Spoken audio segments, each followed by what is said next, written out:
Assalamualaikum warahmatullahi wabarakatuh. Kelompok kami akan membawakan materi tentang warehousing atau pergudangan. Perkenalkan, nama saya Eka Monita, NIM 170810201049 sebagai penyaji pertama. Sebelum masuk ke materi, mari kita lihat video berikut ini. Every day, over $200 million worth of goods move in and out of New Zealand. A lot of it is handled by reliable and flexible warehousing and distribution companies like Limfox. The operation involves three aspects: warehousing, the storage and sorting of product, customer services, liaising with customers, and distribution, the transport of products to customers. G'day Fallon, how are you going? My name's Paul, I'm the site manager here. Welcome to Linfox. Thank you. Good to see you've got your safety footwear on. Yeah. Here is a safety vest, which we have to wear all times while on site. We're pretty big on safety here. The Limfox warehouse is a very busy place and health and safety is always a top priority.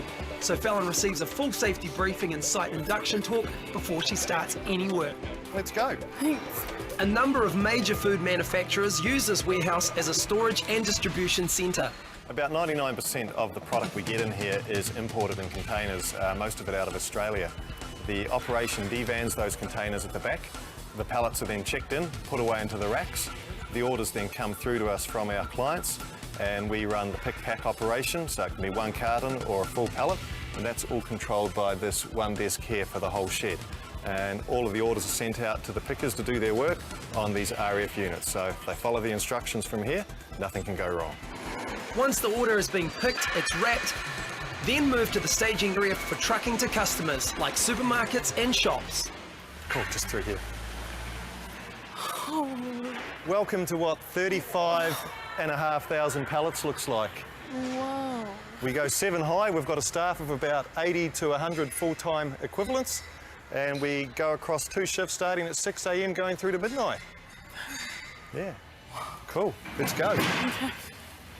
My role here is that I'm the site manager, and what that means is I have plenty of contact with the staff on the floor, sorting out any issues that may occur with them, but also offering encouragement and support to them, plus also with our clients, making sure that they've got no issues, helping them out with any difficulties they may have.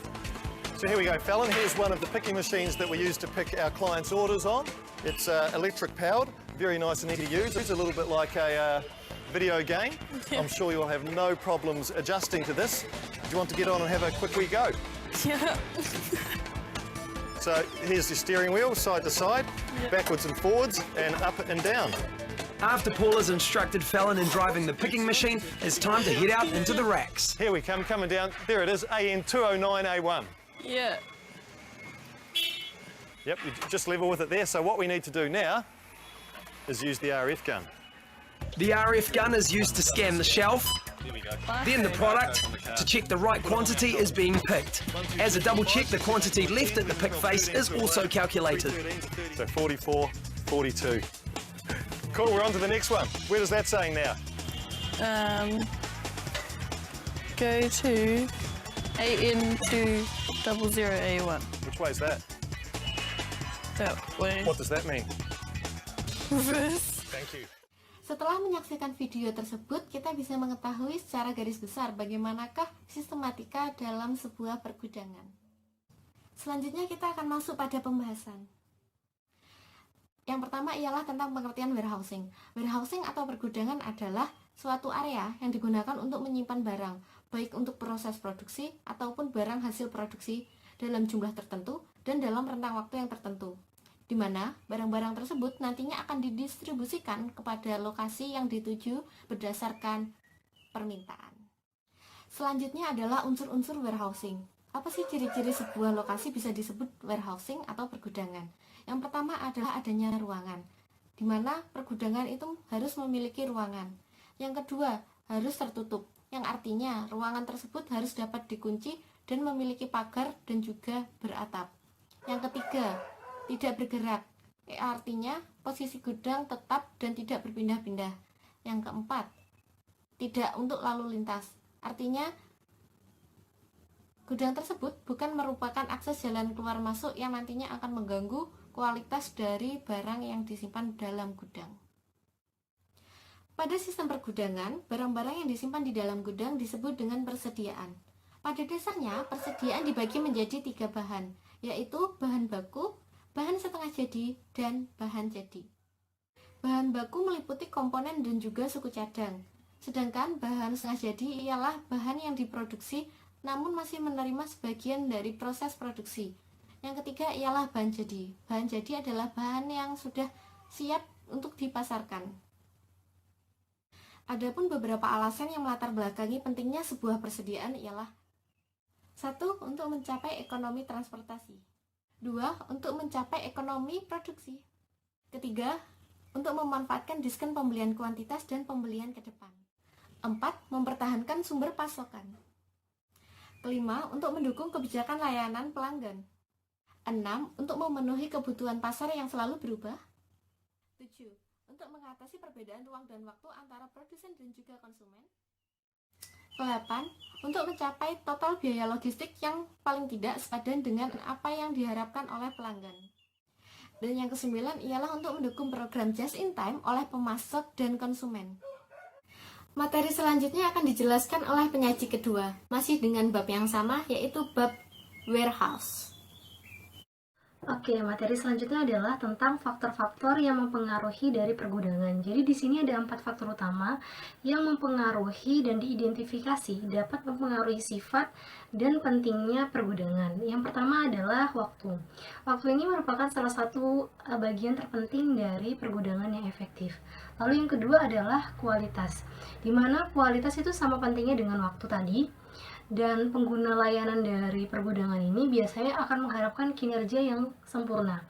Lalu yang ketiga, lalu penekanan. Penekanan di sini maksudnya adalah dalam penggunaan gedung, di mana di sini untuk meningkatkan produktivitas dari aset tersebut. Dalam penekanan ini terdapat 3 fungsi. Yang pertama adalah untuk mengurangi biaya, yang kedua adalah untuk raus, dan yang ketiga untuk recycle. Lalu yang selanjutnya adalah keharusan untuk mengembangkan jenis tenaga kerja, di mana persyaratan untuk menerima tenaga kerja baru harus berubah secara signifikan. Materi selanjutnya adalah jenis-jenis dari pergudangan. Jadi pergudangan pada suatu perusahaan itu dibagi menjadi 3 jenis, yaitu pengiriman dari toko secara langsung, yang kedua adalah pergudangan publik, dan yang ketiga adalah pergudangan pribadi.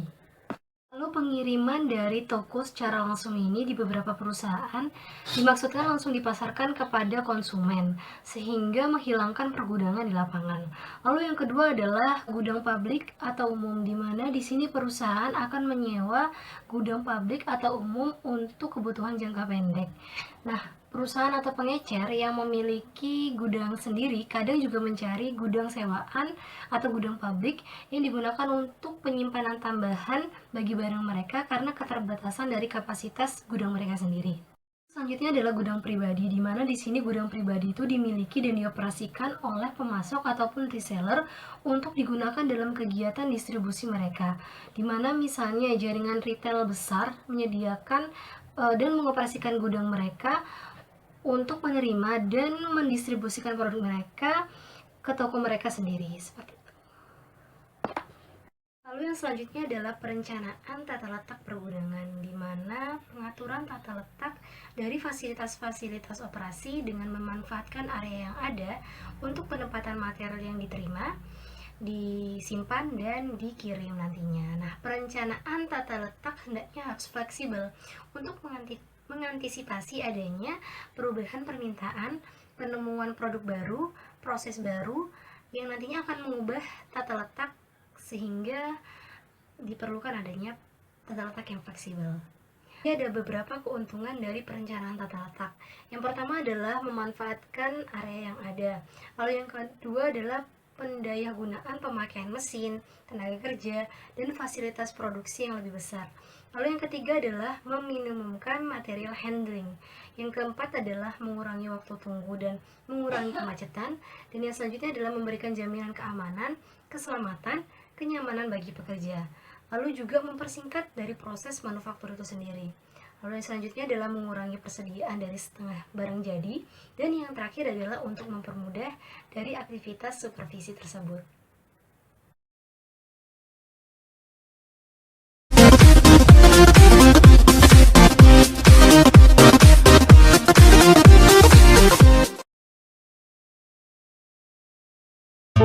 At admin melakukan setting scanner untuk barcode di dalam sistem.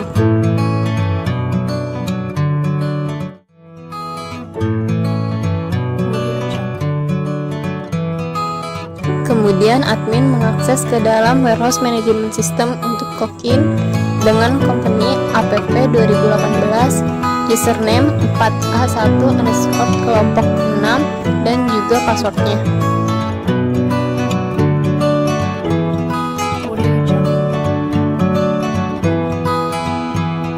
Masuk ke dalam menu item untuk menginput database di dalam sistem menggunakan kode barang untuk semua part pada produk. Lalu di-scan barcode dengan menggunakan alat scanner satu persatu dan lakukan pada part produk selanjutnya dengan mengklik simbol dua panah merah karena menggunakan sistem batch yang no control. Karena sistem no control ini harus dilakukan satu persatu pada part produk yang akan dimasukkan barcode.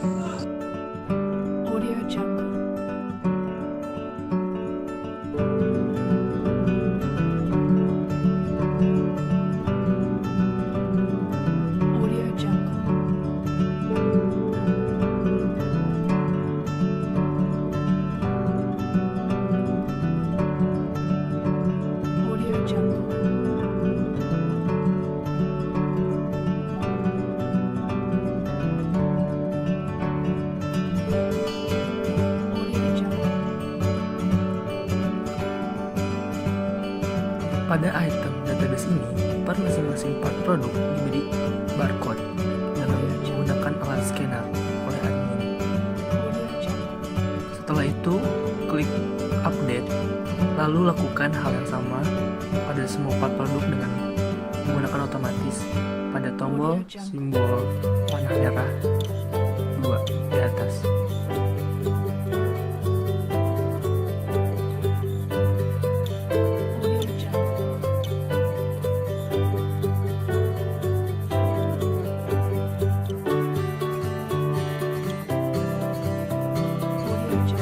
Berikutlah simulasi proses admin menginput item database di dalam sistem menggunakan alat scanner dan dilakukan satu persatu pada part produk. Video.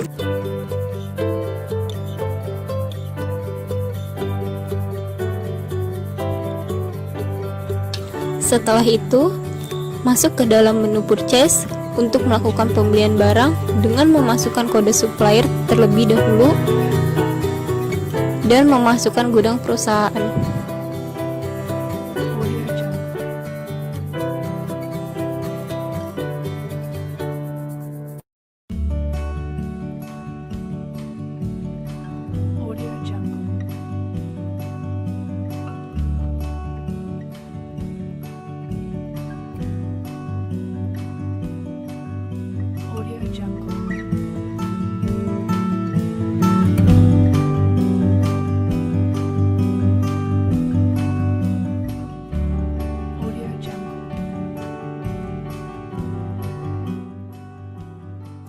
Kemudian masukkan kode barang untuk part apa saja yang akan dibeli dan masukkan jumlah per part yang akan dibeli pada sistem.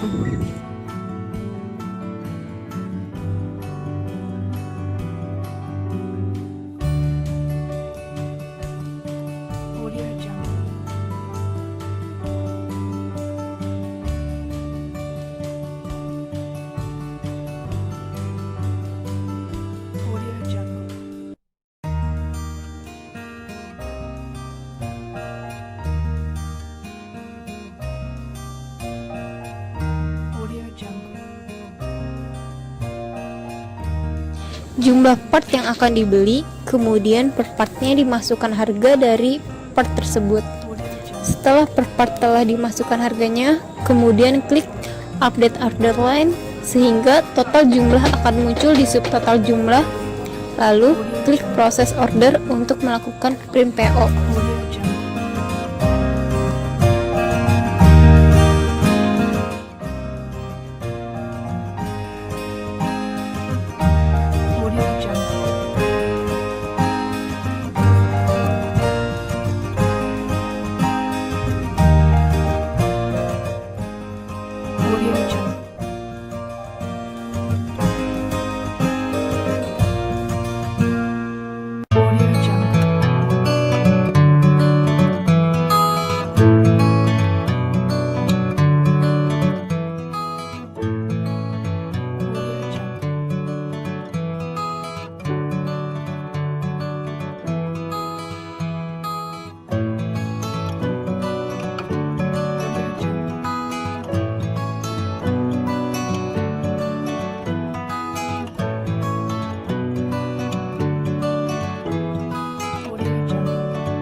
Setelah admin melakukan proses pengaprintan dokumen, kemudian admin menyerahkan dokumen PO kepada staf gudang untuk selanjutnya dilakukan proses pengecekan di unloading area.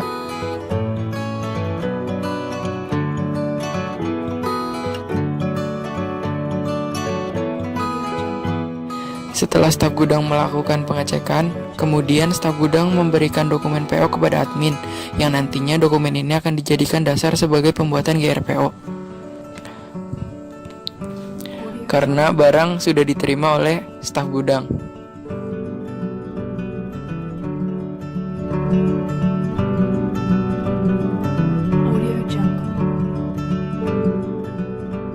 Selanjutnya, admin melakukan pembuatan dokumen GRPO berdasarkan order number dari PO dan juga disertai dengan lokasi penyimpanan barang. Selanjutnya, search PO, kemudian di-receive, dan selanjutnya dimasukkan sesuai dengan kuantitas yang diterima.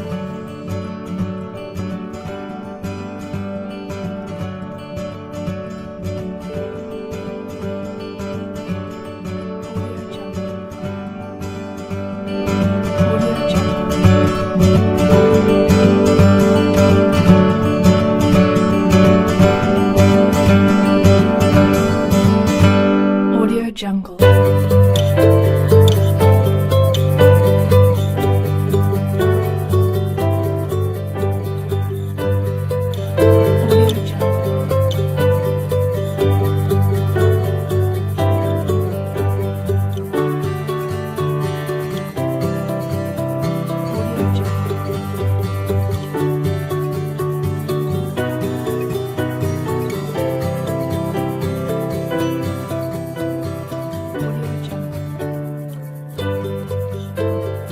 Setelah GRPO selesai dibuat, selanjutnya dokumen GRPO tadi di-print dan diserahkan kepada staf gudang.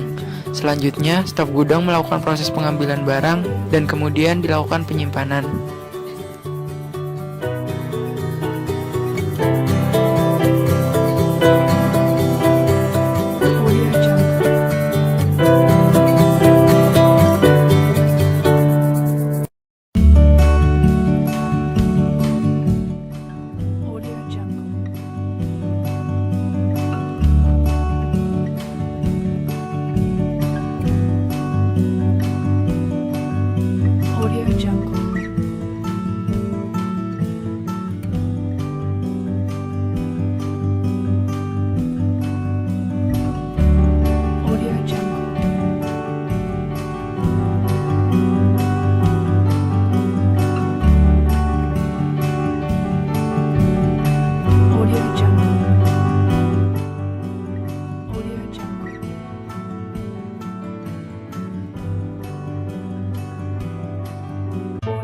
Proses selanjutnya adalah proses pembuatan bill of material, yang mana pembuatan bill of material ini diawali dari level yang paling bawah atau level yang paling besar.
Setelah bill of material selesai dibuat, selanjutnya di-print dan diserahkan kepada staf produksi, yang dijadikan dasar staf produksi dalam melakukan proses perakitan barang.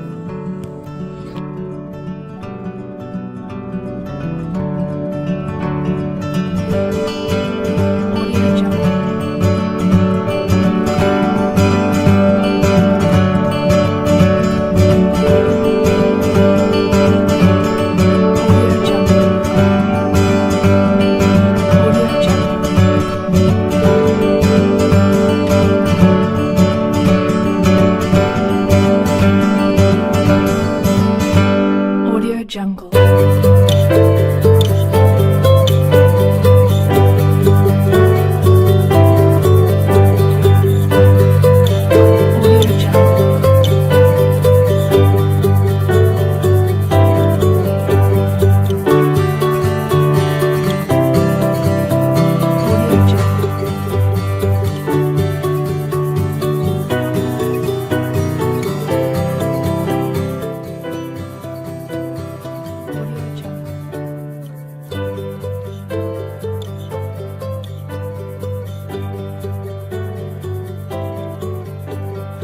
Audio Jungle.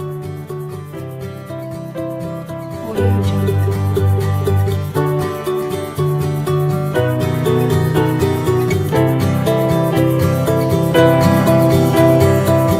Audio Jungle.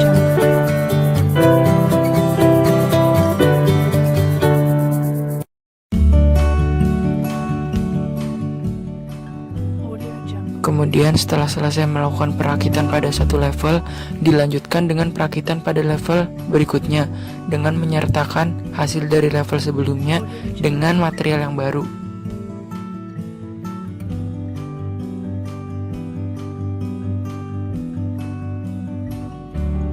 Audio Jungle.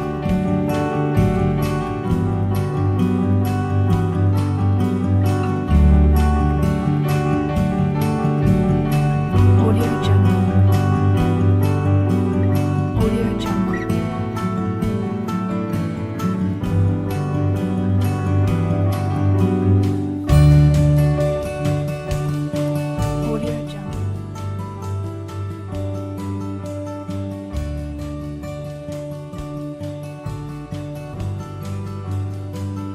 Audio Jungle. Audio Jungle.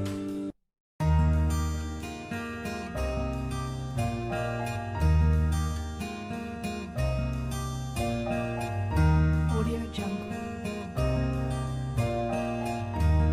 Kemudian setelah selesai melakukan proses perakitan yang kedua, dilanjutkan proses perakitan yang ketiga, di mana proses perakitan ketiga ini menggabungkan hasil dari perakitan kedua dengan komponen yang baru menjadi finish good. Audio Jungle. Audio Jungle.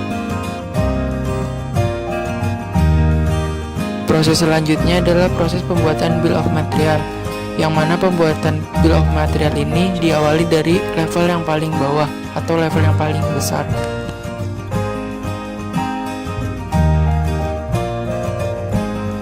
Audio Jungle.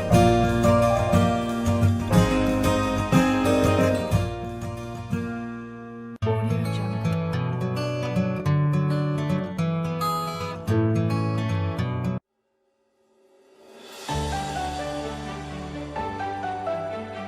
Audio Jungle. Audio Jungle.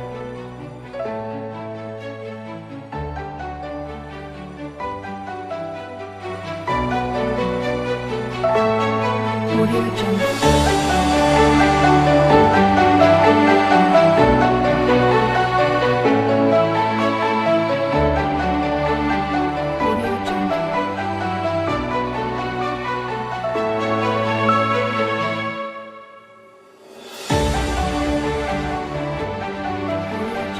Kemudian setelah selesai melakukan proses perakitan yang kedua, dilanjutkan proses perakitan yang ketiga, di mana proses perakitan ketiga ini menggabungkan hasil dari perakitan kedua dengan komponen yang baru menjadi finish good.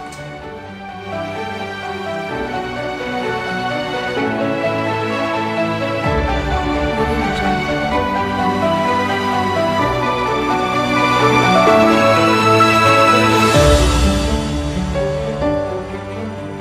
Audio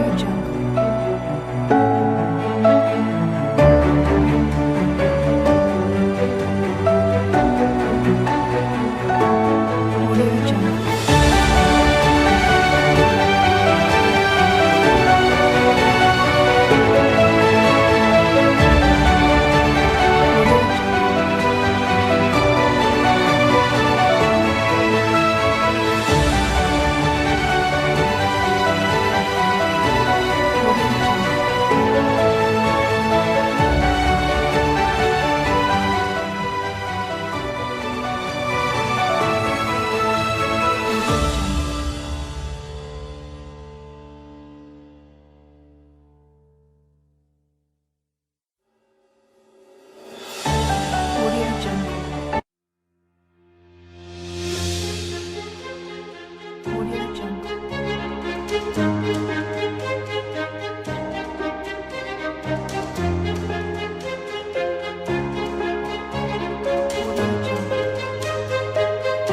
Setelah barang selesai diproduksi, kemudian barang disimpan. Dan ketika terjadi pemesanan dari konsumen, admin melakukan proses pembuatan sales order, di mana sales order ini merupakan dokumen yang dijadikan pedoman untuk melakukan pengiriman barang.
Admin melakukan print untuk dokumen SO, di mana dokumen SO ini akan menjadi acuan sebagai dokumen untuk pengiriman barang. Setelah itu, admin menyerahkan dokumen SO, sales order, kepada bagian gudang,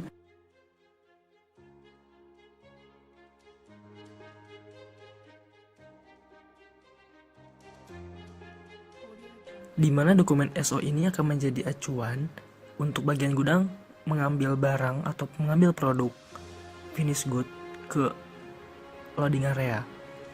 Setelah menaruh barang di loading area, bagian gudang akan menandatangani dokumen SO, lalu akan diserahkan kepada admin sebagai bukti bahwa barang itu akan dikeluarkan dari loading area.